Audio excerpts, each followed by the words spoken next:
Eu já falei que um dos meus maiores arrependimentos da minha primeira startup foi não ter documentado muito mais a jornada.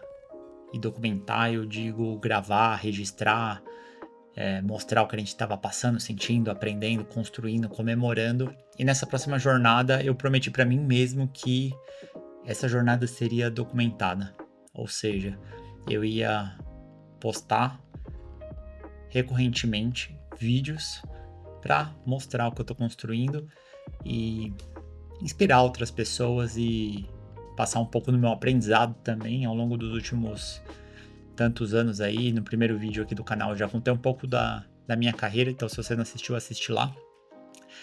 E é muito louco porque apesar de eu amar essa questão de documentação, essa questão de câmera, essa questão de gravação, cinema, vídeo, se você não pega para ter atenção no que você está fazendo, você acaba repetindo os mesmos padrões. E eu acho que o que eu pensei, a conclusão que eu cheguei foi, cara, eu tô repetindo os mesmos padrões. Eu falei que ia fazer uma coisa diferente, que era uma coisa que eu me arrependo muito de não ter feito direito da primeira vez. E eu comecei a construir essa história, que essa segunda jornada, talvez, na área de empreendedorismo. E eu já estava cometendo o mesmo erro, assim, né? Porque talvez a questão do empreendedorismo, para mim, é uma questão mais tranquila, vamos chamar assim, né? Eu passei 10 anos empreendendo, fazendo no campo de batalha, assim, né? Que eu costumava chamar, hoje eu já não gosto mais tanto desse termo. Então, eu acho que eu aprendi muita coisa. Então, quando você começa a segunda vez, você já não começa do zero, você já começa muito mais à frente. E então você acaba até entrando numa zona de conforto, assim, sabe? Que você começa a fazer as coisas que você é bom, você já pula várias casas, você sai com uma vantagem construída, né? Porque você trabalhou durante todos esses tempos, empreendeu e é muito bom você ter toda essa bagagem. Porém, apesar disso aqui ser o meu hobby, né? Essa questão de fotografia, cinema, filmagem, eu não estou acostumado a trabalhar, construir e vir aqui documentar o que eu estou fazendo. E, de novo, isso daí já estava passando batido. E, cara, eu não vou deixar isso acontecer. Então, eu me coloquei como obrigação, como tarefa aqui da minha agenda, documentar o processo, documentar o que está acontecendo, nem que seja um vídeo por semana, mas imagina um vídeo por semana ao longo de 10 anos de construção e de você poder enxergar da onde você começou, o caminho que você trilhou, os aprendizados, os acertos, as comemorações e onde você esteve depois de 10 anos. E depois dá para juntar tudo isso daí e ver a história que foi construída. Então, é isso que eu tô fazendo aqui, para não deixar passar. Eu já trabalhei hoje de manhã, agora dá para ver aqui, né? São 9 horas da noite. Eu vou trabalhar até. Eu tenho ficado aqui no escritório até 1, 2 da manhã, nessa nova jornada. Então, quando a gente começa a empreender, construir novamente, a gente acaba tendo mais horas de trabalho mesmo, porque a gente tá fazendo aquela roda girar, né? Então, eu sempre gosto de falar que você começa a empurrar uma roda e aquela roda de aço ela é pesada. No começo parece que ela nem mexe, mas depois ela começa a ganhar tração e vai indo mais rápido, mais rápido, mais rápido. Então, no começo é assim mesmo. No começo a gente trabalha muitas horas, trabalha em horários que talvez antigamente a gente estivesse descansando e faz parte, mas eu tô feliz. Esse é o ponto, né? De novo, eu contei um pouco da minha história no primeiro vídeo, 30 anos que eu tô nessa jornada, mas o resumo basicamente são 10 anos ali como autodidata, construindo coisas para mim. Depois eu trabalhei 10 anos no mercado tradicional e 10 anos empreendendo. Então é bastante tempo, né? Então é bastante tempo. Enfim, e para começar esse desafio novo, esse novo caminho, a gente tem que colocar energia como se a gente estivesse começando de novo. E acho que um aprendizado eu vejo muito empreendedor que às vezes tem algum problema de começar do zero e fazer coisas que não são muito legais ou glamourosas, né? Eu gosto da Cris Junqueira do Nubank, que ela fala que quando ela saiu do banco, ela sempre conta essa história. Eles foram para uma casinha, né? Um escritório, uma garagem, né? Isso aqui não é uma garagem, né? Já sou um second time founder, então aqui é um pouco mais legal. Mas geralmente quando a gente começa no escritório não tão legal, não tão glamuroso como ela, que havia vindo de um banco. Então imagina você ser, sei lá, um cargo alto que ela tinha lá, superintendência, diretoria, não sei. E aí você sai de um cargo desse com um monte de suporte, recurso, e você vai para uma casinha no meio do nada. E o suporte da empresa é você. Você começa a fazer trabalho de suporte. Imagina. Então tem muita gente que não está disposto a fazer isso. Assim, eu vejo muito isso. Um monte de founder ou de pessoas que chegaram longe na carreira que não tem essa disposição de recomeçar, de começar e fazer trabalho que tem que fazer, né? Acho que o empreendedorismo ele tá muito glamuroso ultimamente, ele tá muito em alta. Então eu recomendo que você empreenda mesmo, que você crie a sua marca pessoal, porque com a inteligência artificial muita coisa vai mudar mesmo.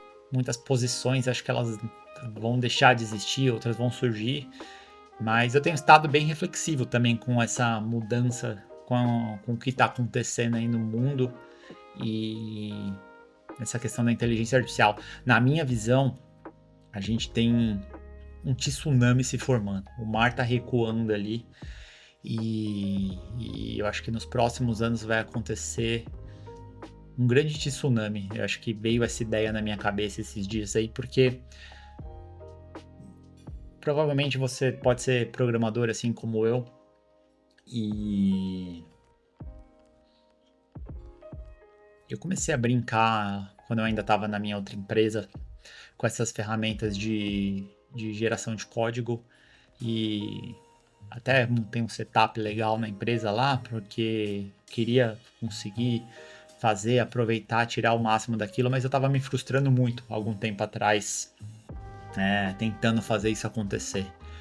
Porém, hoje, nos dias de hoje, com as ferramentas que a gente tem, Cloud Code, o Codex, Anti-Gravity, o próprio Cursor, eu já começo a perceber que possivelmente o cargo de programação vai mudar muito e talvez muitas posições vão deixar de existir porque, enfim, eu gerenciei um time, já tive um time lá na minha outra empresa de mais de 100 pessoas no time de tecnologia e hoje, com o que eu venho utilizando e aprendendo, não necessariamente eu precisaria de ter um time muito grande e principalmente algumas funções, algumas coisas que são desenvolvidas por pessoas um pouco mais novas, time júnior, por exemplo. Com certeza isso a inteligência artificial já vai mudar pra gente aí, já vai transformar. Então, o grande pensamento que eu tenho tido aqui, que eu quero documentar, hoje é dia... Que dia é hoje? Hoje é dia 23 de março de 2026 às 21h08. Eu quero assistir esse vídeo daqui 10 anos e ver o que aconteceu no mundo. Porque hoje a gente está numa transição de... Os programadores vão começar a ser ameaçados, posições júniores talvez deixam de existir.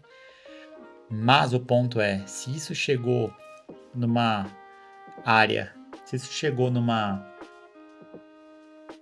segmento ali que era muito intocável, eu lembro na época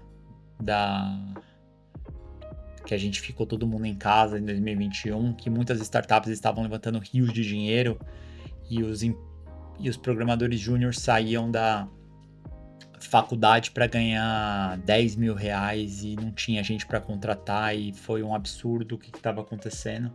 Depois existiram diversos layoffs, porém agora eu não consegui imaginar que tanto pouco tempo depois esse jogo ia se inverter desse jeito que se inverteu. Hoje esses mesmos júniors que estavam pedindo 10 mil reais possivelmente eles não consigam ganhar o salário de entrada por causa dessas tecnologias, mas tudo bem, ainda é tudo muito novo. Por isso que eu falei que a questão do tsunami, ela só tá, o mar tá recuando e ele ainda vai vir. E aí eu fico pensando em quais serão as primeiras posições que serão afetadas, né? Então a gente sabe que o futuro da tecnologia está indo para não mais o software, mas como você entrega o serviço com inteligência artificial. Então, como você já entrega o resultado,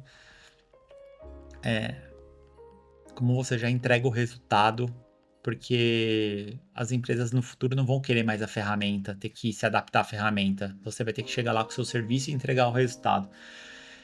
E na minha última empresa, eu trabalhei com diversas empresas, né? Trabalhei para diversas empresas, diversos segmentos, e eu tive a oportunidade de ver o quão dependente de pessoas essas empresas são e o quão automatizável com a tecnologia que a gente tem hoje esses postos de trabalho são também. Então, eu estou bem reflexivo com isso. Eu acho que essa é a oportunidade. Então, cara, é a oportunidade da gente mudar o mundo, mas o mundo também será mudado, as pessoas vão ter que se adaptar. Então, isso que eu queria ver o que vai acontecer daqui para frente, tá? Então, esse aqui é um vídeo de documentação. Eu volto para falar o que é o Higher Mind, o que eu estou fazendo aqui, quais são os próximos passos, o que está me animando em tecnologia, o que está me preocupando. E, como eu disse, esse vídeo vai ser importante para daqui a alguns anos ver a mudança e talvez, quem sabe, daqui a alguns anos eu não volte para reagir a esse vídeo, esse status atual, tá? Então, o status atual hoje é que as ferramentas de geração de códigos, agentes, programadores, eles já estão no nível muito bom. Hoje em dia a gente consegue sim substituir pessoas com essa ferramenta, porém eu ainda não vi isso sendo aplicado em escala nas empresas, no mainstream, assim, acho que isso está sendo utilizado pelos early adopters ou por pessoas que estão na sua casa e vendo essas oportunidades. Então é tudo muito novo ainda, tá? Então não tem nenhuma grande mudança. A única coisa que eu tô vendo bastante é essa excitação geral de pessoas que já enxergaram isso e o poder que isso tem. Mas eu acho que até isso chegar nas empresas, até isso começar a cascatear, vai levar um tempo ainda. Mas enfim, acho que a gente tem bastante coisa para conversar. Empresas que não se adaptarem, elas vão ser impactadas. Muitas empresas de software já perderam o valor porque hoje em dia, às vezes um software que era super caríssimo de fazer, de gestão de tarefas, por exemplo, hoje em dia, se você quiser, você vai e desenvolve no final de semana. Então, eles perderam muito valor do dia para a noite. E a gente está com esse olhar para como que a gente entrega serviço, que é um mercado de 6 a 9 vezes maior que o mercado de software, com inteligência artificial. Antigamente o mercado de serviço era muito mal visto porque só escalava com pessoas, mas com a inteligência artificial tem uma oportunidade gigante aí para criar-se empresas de tecnologia. Beleza? Então, fiz minha lição de casa, minha documentação, meu escritório está aqui, meu estúdio que eu chamo. Eu prefiro chamar de estúdio, porque estúdio linka muito mais com o meu lado artístico, criativo, do que com o meu lado empresário, empreendedor. Mas pode ser meu estúdio, escritório ou meu laboratório, se ligar com o meu lado cientista, beleza? Eu fico por aqui e a gente fala mais sobre tecnologia nos próximos vídeos. Um abraço.